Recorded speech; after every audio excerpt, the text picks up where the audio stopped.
Boa noite a todos os nossos amigos ouvintes do vlog do Conde Lope Villanueva. Desde já agradecendo as doações que recebo e continue ajudando nessa empreitada para a gravação de novos conteúdos e inscreva-se neste canal.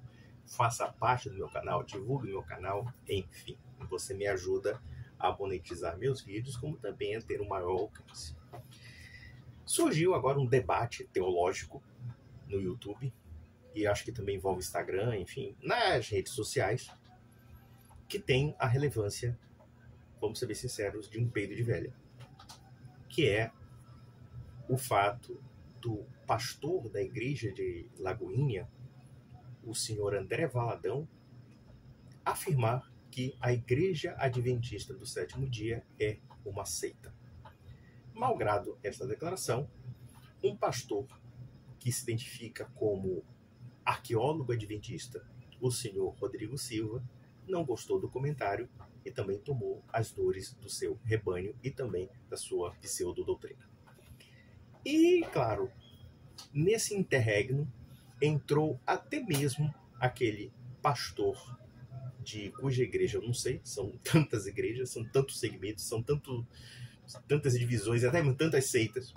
No caso, o senhor Rodrigo Mocilon, ou melhor, Rodrigo Mocelin, tomando as dores do André Valadão e falando mal da igreja adventista.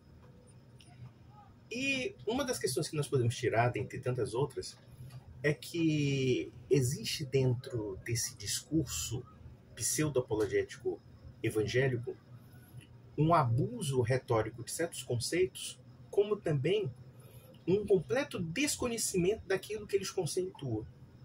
E um aspecto que podemos extrair é a palavra seita, que também podemos pegar outros aspectos, como também heresia, apostasia e etc. Mas vamos trabalhar primeiro com o conceito de seita, que olha que é bastante amplo, diga-se de passagem, porque pode confundir as pessoas, enfim. Mas a palavra seita tem o sentido original de divisão, de separar, de abstrair dentro de um conceito majoritário. E neste aspecto, os protestantes são considerados sectários.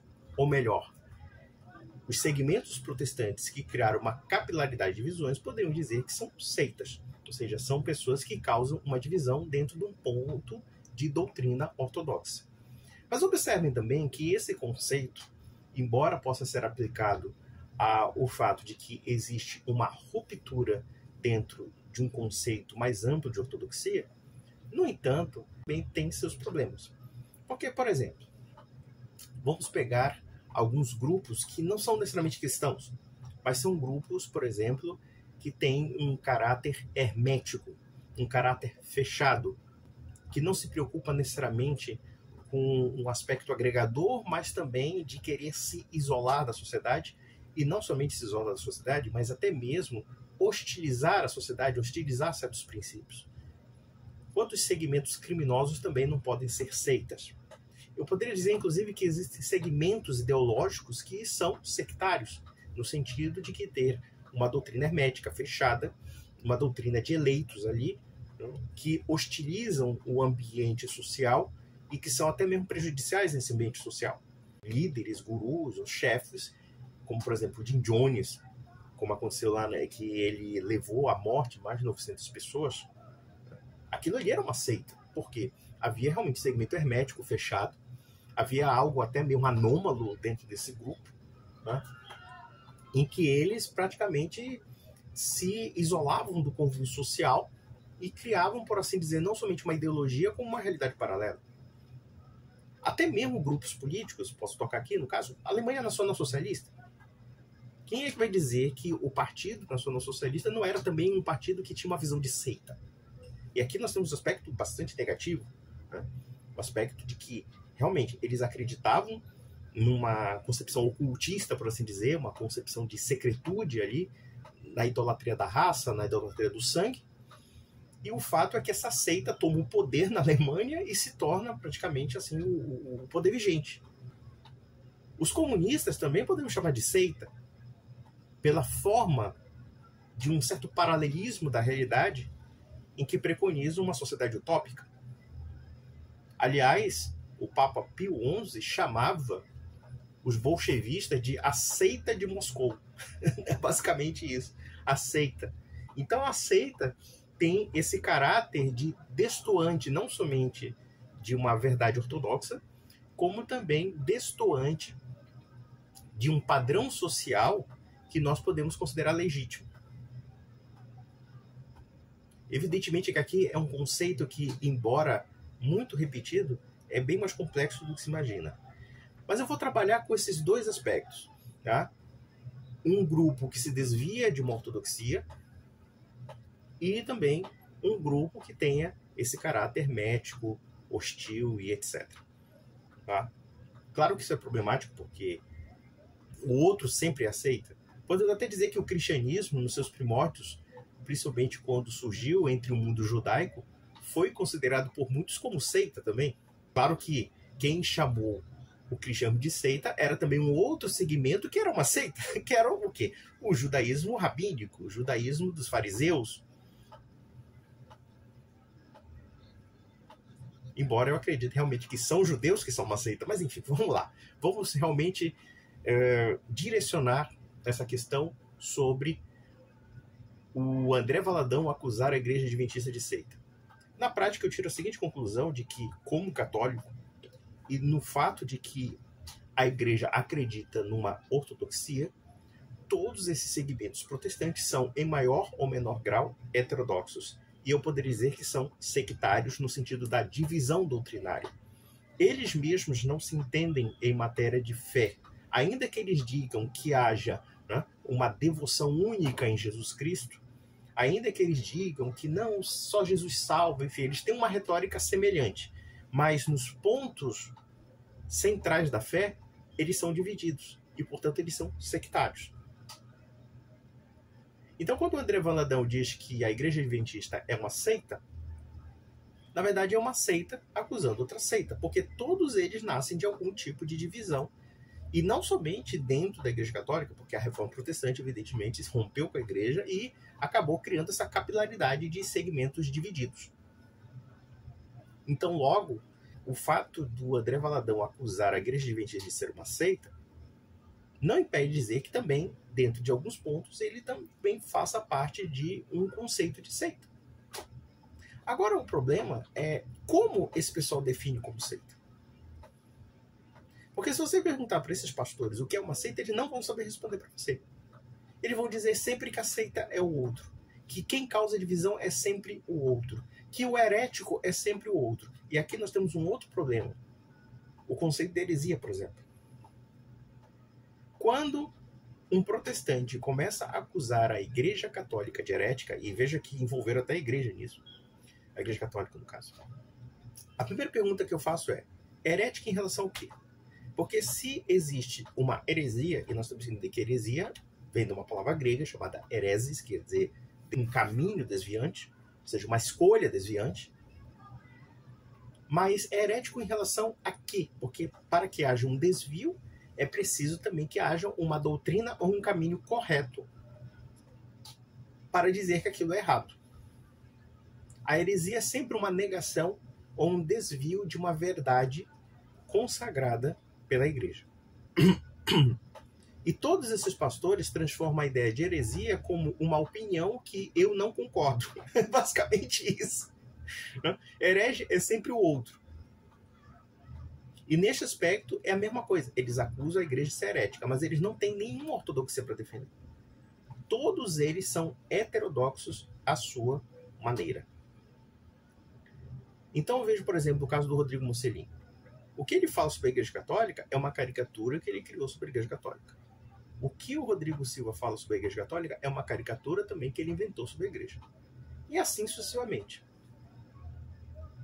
Então todos eles são heterodoxos à sua maneira e também são sectários à sua maneira.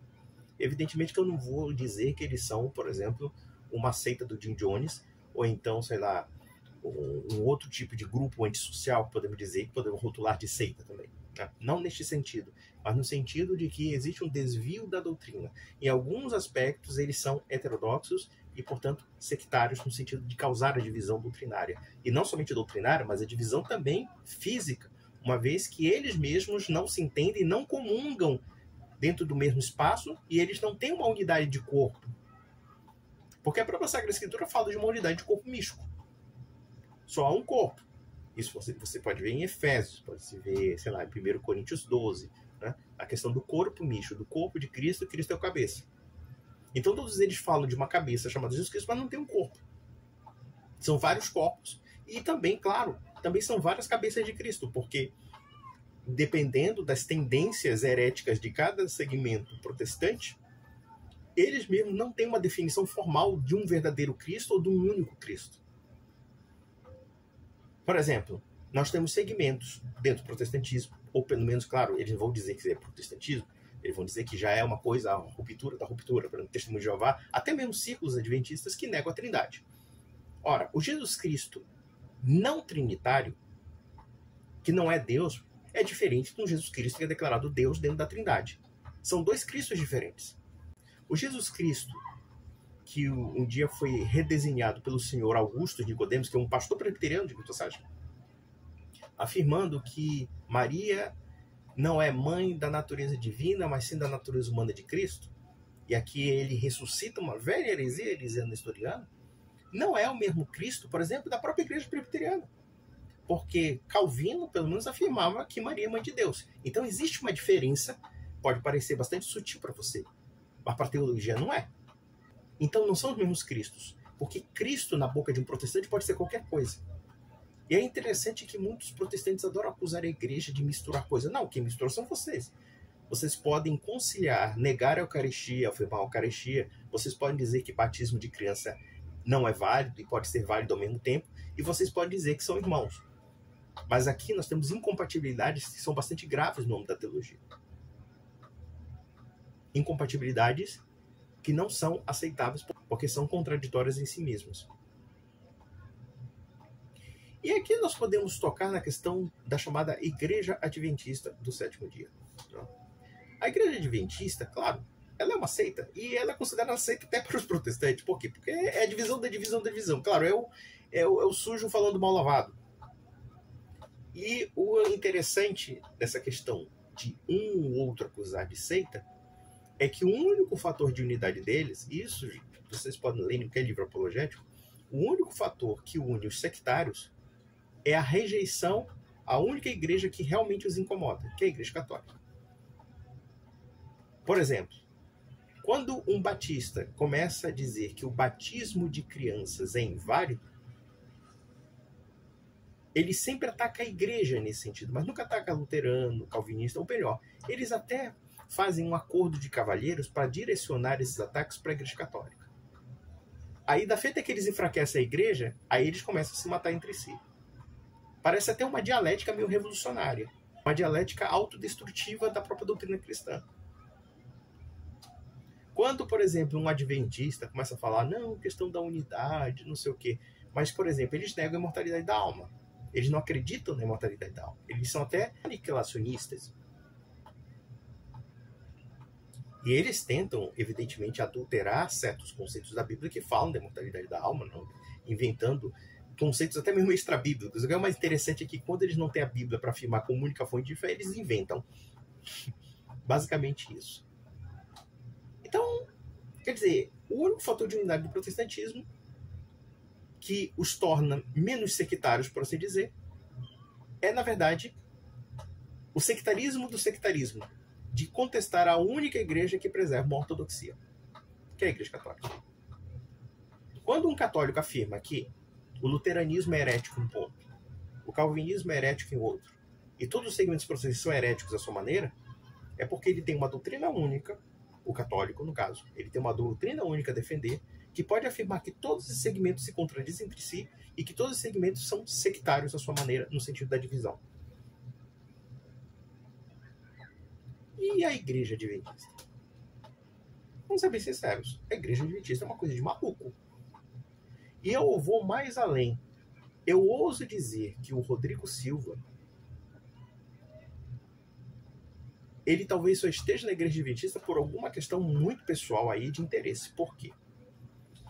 Porque um sujeito que se diz ser estudioso da história do cristianismo, como ele diz, e aparentemente ele não parece uma pessoa burra. Das duas, uma. Ou ele é uma pessoa intelectualmente muito desonesta, e portanto, claro, ele tendo um público adventista para ele, enfim, dentro das relações que ele tem com essa igreja, ele tem algum ganho com relação a isso. Ou então toda a capa que ele remodela uma aparência de cultura me parece uma fachada. E eu falo isso porque, se vocês analisarem a visão histórica da Igreja Católica e da Igreja em geral, da história da Igreja, tá? Da história da Igreja desde os primórdios até, sei lá, a Reforma e até posteriormente, tudo o que ele fala sobre o assunto é patacoada daquela farsante chamada Ellen White e daquele livro, um livro ridículo chamado O Grande Conflito. Eu vou confessar para vocês uma coisa, eu sou apaixonado por livros. Eu devo ter mais ou menos uns 2.000, 3.000 livros em casa. Tá? E o único livro que eu toquei fogo na minha vida foi O Grande Conflito. Tava lá, comecei a ler aquela porcaria e disse, não, isso aqui é sacanagem, isso aqui não é sério. Isso aqui não é sério, isso aqui é uma palhaçada tremenda, isso aqui não tem valor histórico algum. Aí como eu estava, sei lá, queimando alguma coisa no quintal da casa da minha avó, aí foi pra fogueira. Eu dei uma de São Domingos de Guzmán, sabe? Vai pra fogueira. Entendeu? Livro herético, pestilento, toca fogo. Foi o único livro que eu queimei na minha vida. E eu não faria questão de ter um livro desse naipe na minha biblioteca. De tão ruim, do ponto de vista teológico e histórico. Cheio de imprecisões históricas. E detalhe, essa Ellen White cria toda uma teologia contra a Igreja Católica. Uma teologia pseudo-milenarista, pseudo-apocalíptica, atribuindo à Igreja Católica todos os males possíveis. Não é por acaso que vocês percebem o Rodrigo Silva afirmando que o anticristo será o Papa. E aí, inclusive, falsificando o catecismo, dizendo que no catecismo existe essa declaração do Papa Anticristo. Essa proposição é absurda em vários aspectos. Eu poderia dizer até em aspectos históricos, como também até mesmo em aspectos sociológicos e políticos. Vocês acham mesmo que o Papa Francisco é tão influente assim como ele disse? O Papa tem tanta influência mundial assim? Vamos analisar uma coisa bem interessante. Uma coisa bem interessante. A Europa hoje em dia é completamente laica. Os Estados Unidos são um país laico. Aliás, as nações ocidentais inteiras são laicas.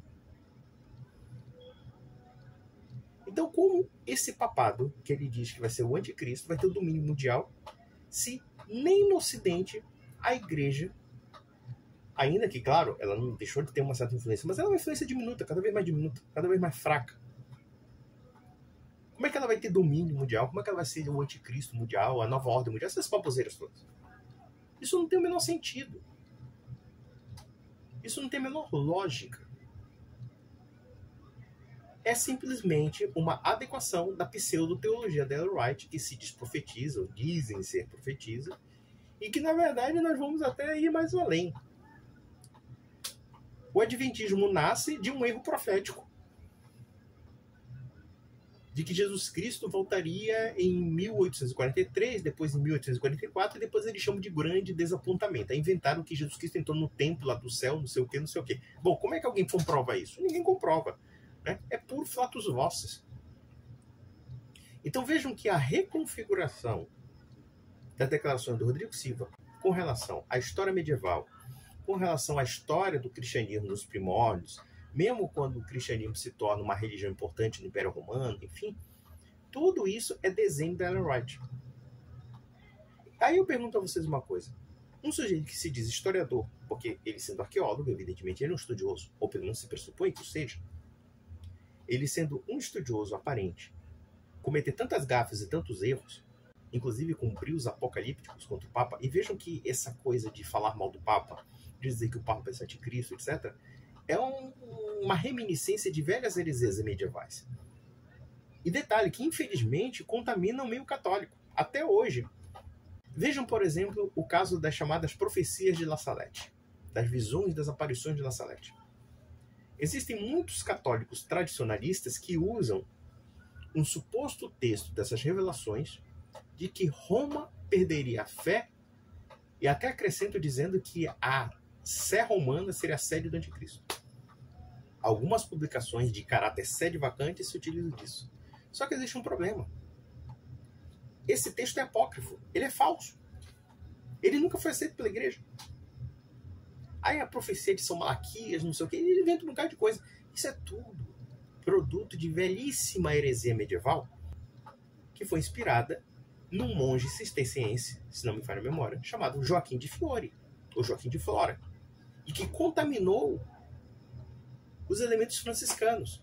E inclusive surgiu uma seita, aí nós vamos pegar essa palavra seita, ou seja, aquilo que divide, aquilo que cria um elemento à parte daquilo que é convencionado, né, daquilo que é conceitual, né, no sentido público, no sentido do que é certo, do que é ortodoxia, que foi os chamados Fraticelli. E os Fraticelli preconizavam esse milenarismo, dizendo que o papado era anticristo, etc. Vejam que essa declaração do anticristo papa, sendo antiga como uma heresia medieval, sobrevive até hoje na linguagem de um adventista estúpido. Vejam que esses segmentos heréticos medievais chamavam o Papa de Anticristo, não somente os Fraticelli, tá? Mas pelo menos os primeiros registros surgem entre aqueles seguidores de Joaquim de Flora. Tá? Depois, nós temos a Reforma Protestante, que também usa essa alegoria do Papa Anticristo, claro, para atacar a Sé Romana e defender, evidentemente, os credos sectários dos reformados. E vejam que leque de divisões.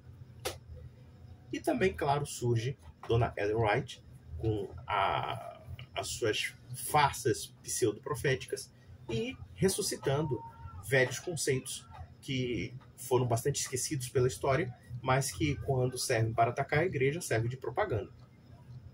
Até mesmo Sir Isaac Newton, que era um grande cientista, mas como teólogo ele era uma verdadeira merda. Ele era um lixo do ponto de vista teológico.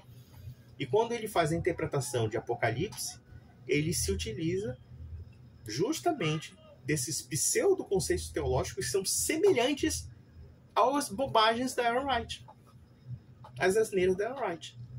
E evidentemente que o senhor Rodrigo Silva segue esse tipo de pseudo-teologia. Inclusive, ele disse que Ellen White deve ser uma doutora da igreja.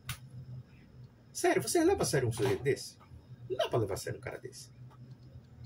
Eu poderia, inclusive, indicar para vocês um vídeo do Lucas Lancaster, que é um historiador católico, e ele mostra, inclusive, que o Rodrigo Silva se presta a inventar coisas e até mentir. Ou então, simplesmente falar de assuntos ou de textos que ele não leu, afirmando, por exemplo, que o catecismo fala do Papa Anticristo. Eu poderia ir mais além. Eles não somente falam a besteira do Papa Anticristo, como dizem que no catecismo nós mudamos os 10 mandamentos. Quando você lê no catecismo de João Paulo II, pelo menos o catecismo vigente, o mais recente, não somente se fala sobre a questão da idolatria, sobre a adoração de imagens, etc., e se faz uma divisão entre o que era adorar ídolos, segundo o Antigo Testamento, e o que é prestar culto. Mas veja que culto não é o mesmo que adoração, tá? Adoração é um tipo de culto. O culto é um gênero. São as formas de manifestação de apreço que nós temos por vários tipos de pessoas que nós honramos. As autoridades nós prestamos culto. Aliás, em Romanos 13, nós temos um exemplo de prestar culto às autoridades, porque elas são representações do desejo divino do governo, da aplicação da justiça e etc. Nós temos culto também aos pais. Honrar pai e mãe é prestar culto. Nós temos que prestar culto aos nossos professores, aos nossos sacerdotes, até mesmo ao nosso papa, como no caso nós somos católicos. E nós temos o culto máximo, que é a adoração, ou seja, a latria, que nós prestamos somente a Deus. Mas o protestantismo é essa coisa, é anarquia pura. E quando um acusa o outro de ser sectário, cada um é sectário à sua maneira. E isso quando o sectarismo não se torna uma anomalia social. Porque nós observamos, por exemplo, alguns segmentos como o Testemunho de Jeová, enfim, e outros aí que chegam a um nível de radicalismo de ver o outro como se fosse assim um elemento hostil. Teve um pastor, inclusive, falando besteira, eu não sei qual é o nome dele, agora eu me esqueci, afirmando que o caráter do sectarismo é uma igreja afirmar que detém a verdade. Esse, o quê? Esse não, pera. Se você defende uma ideia que você considera verdadeira, então você está acreditando que você defende uma ideia verdadeira. Então, logo, dentro dessa lógica, o sectarismo é de todo mundo, porque todo mundo que acredita falar a verdade, então, é uma seita, segundo essa lógica. Então, a Igreja Católica é uma seita, as igrejas protestantes, cada uma é uma seita, porque cada uma acredita realmente que está falando a verdade, é detentora realmente de uma revelação verdadeira ou de uma doutrina verdadeira. Os muçulmanos também são sectários, os judeus são sectários, os ateus são sectários, então todo mundo é sectário à sua maneira. Porque cada um, por afirmar uma verdade, então necessariamente nós podemos concluir que todos são sectários. Mas a seita não é isso. E aqui, eis o problema. Os pastores não sabem definir nem mesmo o que é uma seita. Mas é claro que quando o sujeito fala uma besteira dessa, ele sempre quer atacar alguém. Porque aquele que afirma a verdade que o contraria é seita. Agora, quando ele afirma uma verdade, não, ele não é seita, ele é ortodoxo. Só que a ortodoxia é reduzida a uma opinião, a um palpite. Eu falo a verdade porque eu falo a verdade, porque é minha opinião. Não importa o embasamento. O embasamento está na Bíblia.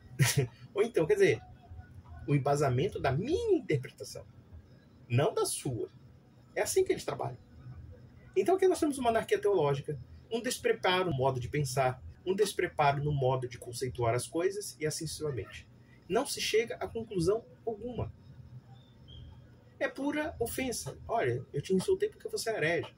É como um comunista chamar alguém de fascista. É como um fascista chamar alguém de comunista. É um fascista xingar um liberal. E assim sucessivamente. Basicamente isso. Qual é a conclusão que nós chegamos disso? É que existe, evidentemente, uma disputa de egos. E se vocês perguntarem para essas pessoas o que é uma heresia, o que é uma apostasia e o que é uma seita, eles não saberão responder. E vou ser mais ousado para vocês. Eles não saberão responder sequer o que é uma ortodoxia. Que aí é o conceito mais grave. E é o conceito que precisa ser definido e que nenhum deles define. Então, meus amigos, um grande abraço.